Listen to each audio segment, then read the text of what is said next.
Il y a les lovers, les cafés raceurs, les bikers, les frimeurs, les collectionneurs, les taffeurs, les baroudeurs, les voyageurs et ça fait 35 ans qu'ils se retrouvent tous chez Aprilmoto. Faites comme eux, réalisez votre devis sur mesure sur aprilmoto.com. Aprilmoto, l'assurance en plus facile.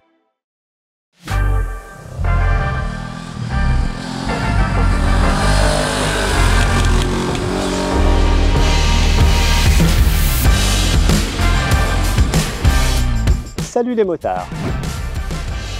Fujimoto renouvelle son trail SRT 700 avec ce modèle SX Touring.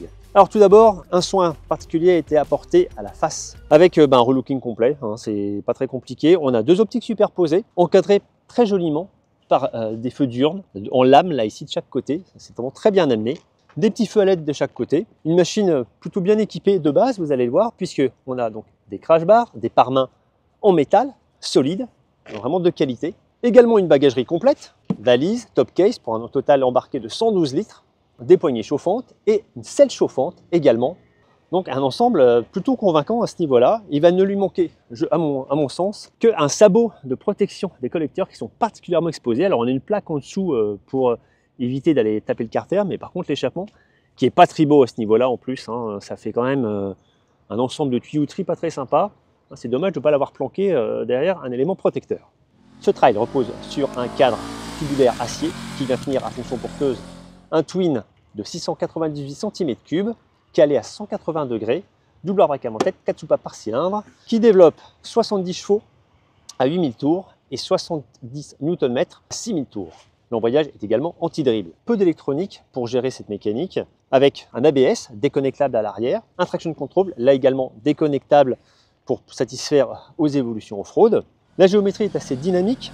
On a un angle de colonne de 25 degrés, donc un frein avant assez fermé. Un empattement plutôt contenu de 1510 mm seulement. Donc c'est une machine vraiment pas très longue.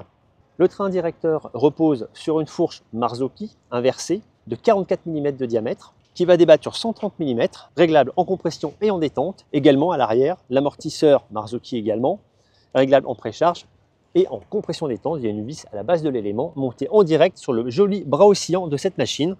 Côté gauche d'ailleurs, on a une partie usinée sur ce bras. C'est là encore une fois assez qualitatif. La SRT 700SX est freinée par des étriers Brembo à montage radial, 4 pistons, qui viennent serrer les disques de 320 mm. À l'arrière, c'est un simple élément qui sert une frette de 260 mm. Les jantes en 19 et 17 pouces chaussent des Metzeler Tourance, là aussi des gommes de qualité. C'est important de le noter. La selle de cette SRT 700SX vous accueille à 820 mm du sol, donc c'est une valeur plutôt conforme au standard. Un recul très correct à bord de cette machine, plus que sur la 600, on a davantage de place clairement pour le pilote. Autour du réservoir de 19,5 litres, moins de contenance que la 600, les jambes sont d'autant moins écartées, surtout que, vous voyez, elles viennent taper, les genoux viennent taper sur les petits caches là, sous le réservoir de part et d'autre, donc ça c'est plutôt pas mal. J'attire votre attention également sur la place passager, qui est excellente, une selle vraiment confortable, avec des platines massives en aluminium, où on peut vraiment s'accrocher. En plus, peint en orange comme ça claque bien. C'est une machine très esthétique. Là où ça va être moins bien en ergonomie, ça va être au niveau du guidon. Les cornes sont très marquées. On a l'impression que les poignées aussi sont trop relevées, donc c'est pas très agréable. Les commodos, hélas, sont pas comme ceux de la 600, c'est encore l'ancienne génération. Donc on a des poussoirs un peu gros, typé, je sais pas, on va dire Lego, Playmobil, enfin je sais pas. C'est rétroéclairé par contre, donc ça c'est plutôt un bon point. L'ensemble va commander l'écran de 7 pouces qui, comme sur la SRT 600, n'est pas très agréable, ni en graphisme, ni en ergonomie de navigation dans les menus. C'est vraiment basique et l'ensemble mériterait vraiment une mise à jour à ce niveau-là. En revanche, cette machine embarque un TPMS qui vous donne non seulement la pression des pneus, mais aussi leur température. Et ça, c'est une indication qui est toujours sympa. La moto propose 2 ports USB, A et C, à recharge rapide, mais pas de port 12 volts, et ça, c'est un peu dommage. En revanche, la bulle est réglable en hauteur, molette. Alors évidemment, ça ne se fait pas en roulant, sur 80 mm. C'est un bon point, mais on aurait aimé avoir une tirette pour le faire depuis le poste de pilotage. Enfin, les leviers sont réglables en écartement, embrayage et frein, et celui-ci est à commande radiale. Alors, quel est le programme au guidon de cette SRT 700SX? Eh bien écoutez, je vous invite à le découvrir avec moi. C'est parti. Alors, aux commandes de cette Fujimoto SRT 700 Touring, une moto qui est relativement complète en termes d'équipement, mais moins que la 600 qui est redoutable sur ce plan, et surtout meilleur en châssis, meilleur en moteur, même si on a moins de puissance sur la 600. Là ici on a 70 chevaux, 78 Nm, donc des valeurs qui commencent à être plutôt dynamiques, mais on a aussi un poids qui est plus important que sur la 600.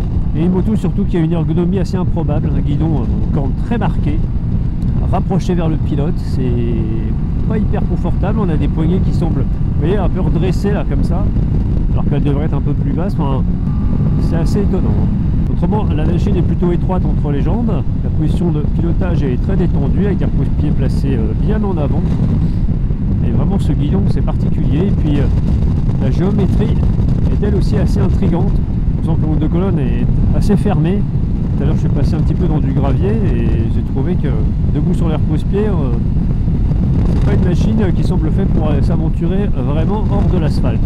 On n'a vraiment pas un bon feeling de l'avant. Là sur route ça reste correct. On est chaussé en Metzeler Tourance, donc des enveloppes qui ont fait leur preuve. Voilà, on a aussi une sélection qui est pas trop précise en downshift. Ça vibre un petit peu quand même, aux alentours de 6000 tours.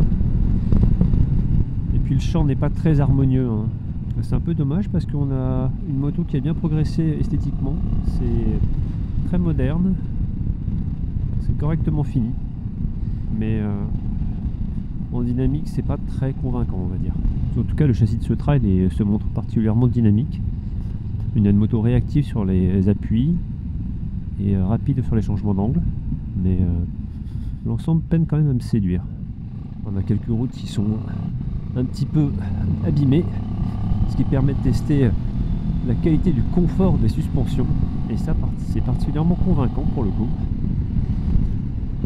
Les éléments Marzocchi absorbent vraiment bien tous les défauts du bitume, avec une bonne progressivité et sans rendre la moto trop souple.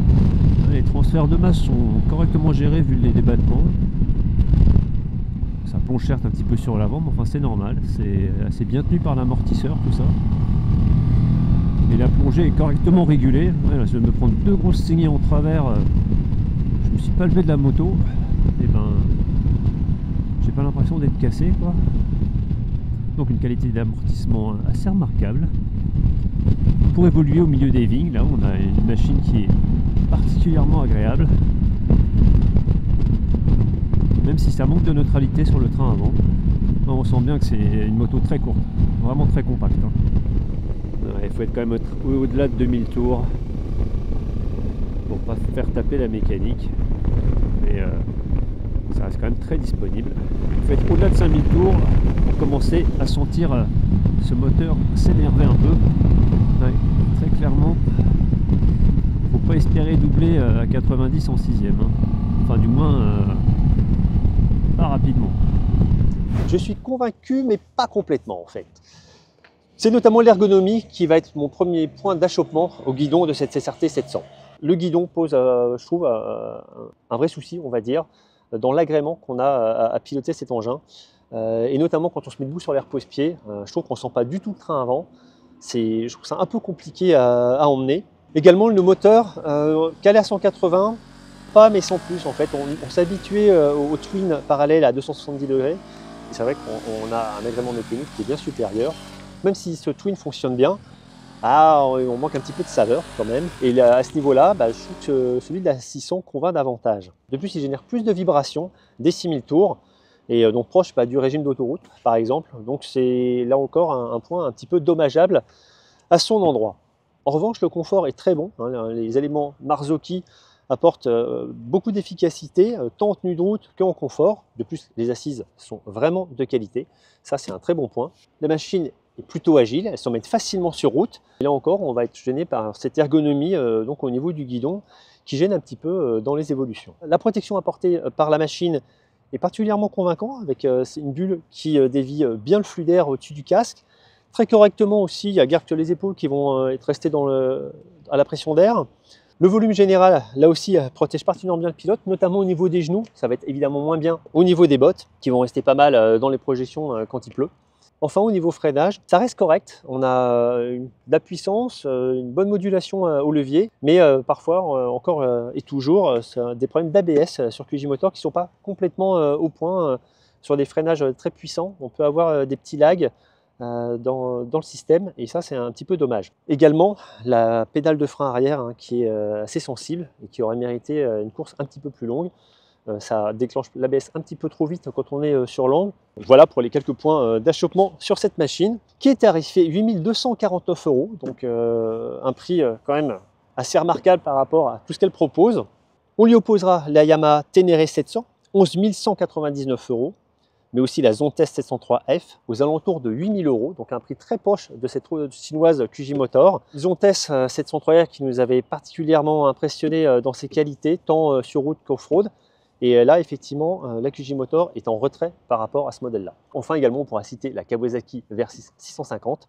Voilà pour mes premières impressions à l'issue de cet essai en Bourgogne de cette QJ Motor SRT 700 SX Touring. Je vous en dis évidemment bien plus en ligne sur lepairedesmotards.com. N'oubliez pas de vous abonner à la chaîne YouTube. Et moi, je vous dis à très bientôt pour un nouvel essai. Ciao!